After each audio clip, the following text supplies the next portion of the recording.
Pergunção. O Gaudêncio, as pessoas sempre... Cara, em quem tu te inspirou no Gaudêncio?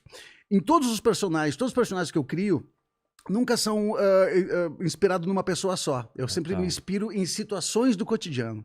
Eu parto de que eu gosto de fazer a pessoa rir dela mesma. Ela rir da identificação, dela chegar e ver meu texto, ver meu personagem. Cara, eu conheço, eu já vivi uma situação como essa, alguém que viveu uma situação como essa, né? O humor da identificação. E o Gaudêncio, ele tem muito, cara, por mais que eu crie através de situações do cotidiano, o Gaudêncio tem muito do meu pai. Meu pai tem 93 anos, Vilela. Nasceu em 1927. Caramba, é um cara extremamente ativo. Ele é um cara bem? fora da curva. Muito bem, lúcido pra caramba. Ele pega o carro no domingo, vai visitar os parentes na cidade vizinha. Ele é um cara... Ele é fora da curva. É um cara realmente surpreendente. Lourival de Souza Pereira, meu pai. Já nasce tomando a segunda dose, né, cara? Lourival... Com esse nome já nasce... Não consigo imaginar um bebê chamado Lourival. Não tem como. Não já tem, nasceu velho, né? Se é pequenininho correndo, é anão. Não tem, já Ô, nasce Lourival! velho. Não tem como, né, cara? Uma criança, ó, o Lourival, que lindo. Não tem, E a gente ainda não viu um velho chamado Enzo. Vai ser estranho. Cara, imagina um cara de 93 anos. Enzo, vovô Enzo. Não sabe que no início do texto do Gaudêncio eu tenho isso, assim, quando começa o stand-up bagual, porque o Gaudêncio ele tomou uma força tão grande que eu criei um espetáculo pra ele.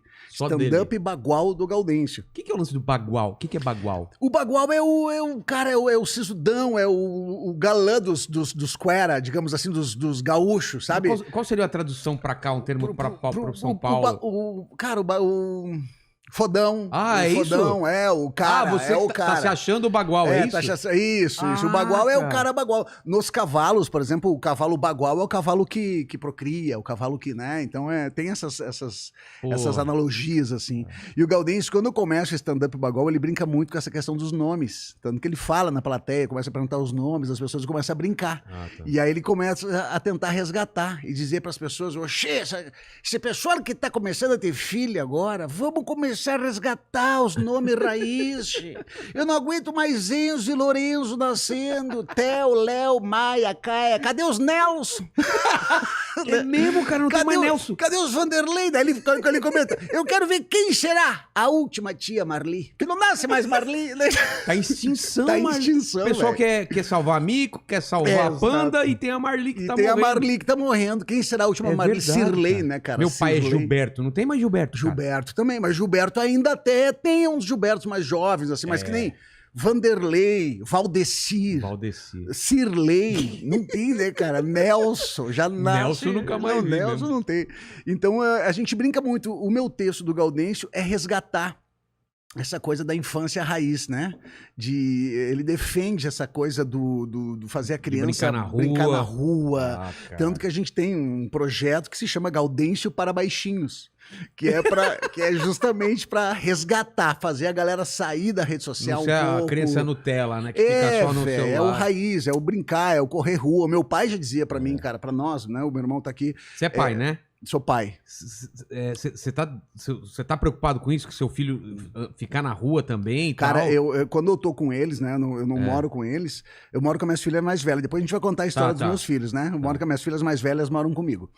Eu tenho uma filha de 21, a Caterine tem 21 anos, que canta maravilhosamente bem. Ela tem uma voz bizarra. A Mel canta tanto quanto a Caterine, só que a Melissa, que tem 17, ela tem mais vergonha, assim, mas hoje ela tá permitindo mais. E tem o Murilo e a Antonella. O Murilo tem 5 anos e a Antonella tem 4 anos. E o de 5, como que tá? Já tá meio que... É que quando cara, ele tá muito ligado a videogame. Mas ele é da rua. Se eu chegar pra ele, assim, ó, eu tenho um horário, quando eu pego ele, eu tenho um horário pra jogar videogame, porque se deixar, ele fica o dia inteiro jogando videogame. Entendi. Mas se ele pode estar jogando videogame tempão, se eu chegar pra ele assim, ó, vamos dar uma volta de bike, vamos jogar uma bola, ele troca, e vai. Ele troca e vai.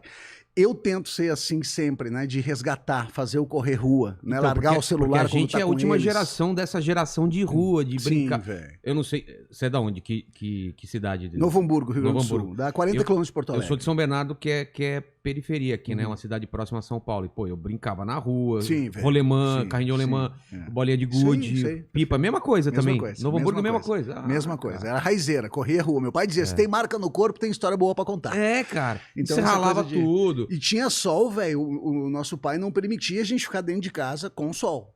Se tivesse sol, ele falou, não me encheu o saco pra comprar aquela merda daquela bicicleta. Então agora tu vai pegar aquela merda daquela bicicleta, vai, sabe? E era tudo bicicleta usada, a gente comprava no classificado do jornal.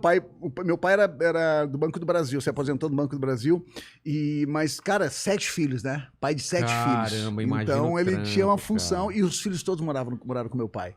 Meu pai contar a história só do meu pai, a gente vai longe. Meu pai é um cara... Ele realmente é fora da curva, cara. Ele é inteligente, escreveu um livro.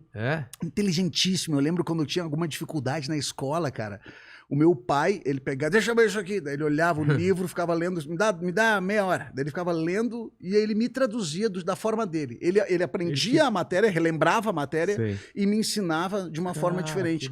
E aí eu e mais uns 8 colegas meus, quando tinha prova, cara, estudar com meu pai. Meu pai acabou sendo um professor particular da galera, assim. Meu pai, realmente é diferenciado. Mas qual que era a profissão dele? Ele foi bancário, né?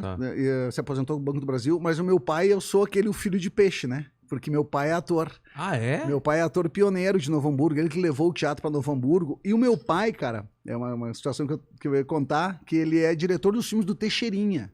O Teixeirinha, no Rio Grande do Sul, cara, foi um ícone do cinema gaúcho, né? O Teixeirinha. Eu já ouvi falar. Então, o Teixeirinha é clássico, assim. Então, os vídeos... Tanto que eu quase nasci numa gravação de um filme do Teixeirinha, onde minha mãe fazia dublê de barriga para uma atriz. Caramba. E eu tava em cima de uma carroça, quase que em 1976 teve um parto filmado lá no meio da carroça, no meio do parto, minha mãe fazia dublê de barriga. Então eu venho desse meio, assim, né? O Teixeirinha, as músicas do Teixeirinha, depois tu coloca as músicas do Teixeirinha aí, cara, são as clássicas, assim, as raizeiras, as raízes mesmo, assim, das músicas das antigas, Galdéria, assim, né?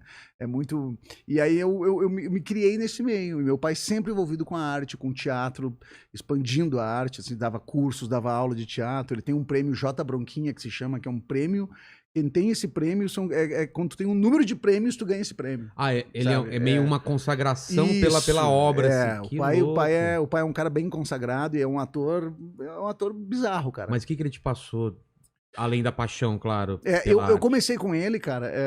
Na verdade, eu era muito pequeno quando os meus pais se separaram. Eu tinha 4 anos, né? Era numa época que não é que nem hoje em dia, né? Hoje em dia é comum separar. Naquela época era incomum separar. Nossa, separar. Na minha rua, eu não lembro, por exemplo, de pais que separaram. Na minha escola era eu e mais 2 da escola toda que tinham os pais separados. É mesmo, cara. Como que era estranho. O pessoal até falava, nossa... Os pais deles são separados, era uma coisa meio assim. Não é o pai faleceu, não, separado é uma coisa meio estranha. Separado, como assim separado? Eles perguntavam pra mim, seus pais, meus pais são separados. Como assim separados? Aí eu ficava, eu não sei. Hoje é o contrário, né? Hoje meus pais estão juntos. Como assim juntos? Como assim estão juntos até hoje? Não pode, Nossa, é uma memória que eu não tinha, agora você me lembrando isso. Não tinha, velho. Como que era difícil mesmo ter pais separados naquela época. E era complicado, daí o final de semana eu ia pra minha mãe. Então aí eu acabei morando com meu pai. Meu pai criou todos os filhos, então ele... Os 7, cara, sabe? Foram 3 casamentos do meu pai, então ele criou 7 filhos, assim, a gente sempre casa cheia, né? Sempre, isso é bom, cara. E ele nunca disse o que a gente tinha que fazer, ele sempre dizia, o que tu sente que tu quer fazer? Até com esporte, assim, eu sempre fui muito ligado a esporte. Eu começava, tô jogando handball, fui da seleção de handball, eu comecei não sei o quê. Ô pai, escolhe uma coisa. Se tu tiver 4 coisas pra fazer, tu vai fazer 25% de cada uma delas. Nossa, que sabedoria do Agora, se tu escolher e focar uma, é 100%. Focar 2 é 50%. Quanto mais coisas tu tiver pra dividir, mais tu vai ter que dividir a porcentagem do teu foco. E o importante é tu ter foco. Cara, ter essa... O pai, ele é um meu grande mestre, sabedoria, assim, cara. Né, ele cara? É demais. A galera conhece ele e se apaixona. Incrível. Pô, com 93, depois vou querer ver foto dele, cara. Sim, eu vou te mandar. Ele tem um Facebook dele, cara, que é extremamente ativo, Vilela. Todo dia tem uma poesia. O Dia da Mulher, ele faz uma poesia linda. O aniversário de cada filho, tu já prepara, vai lá ver que tem um depoimento. Tá com visão boa, tudo. Perfeito. Meu pai não tem dente prótese, né, bros? Todos os dentes dele ainda, cara. Mas o que ele fez pra ficar... Saúde, alimentação.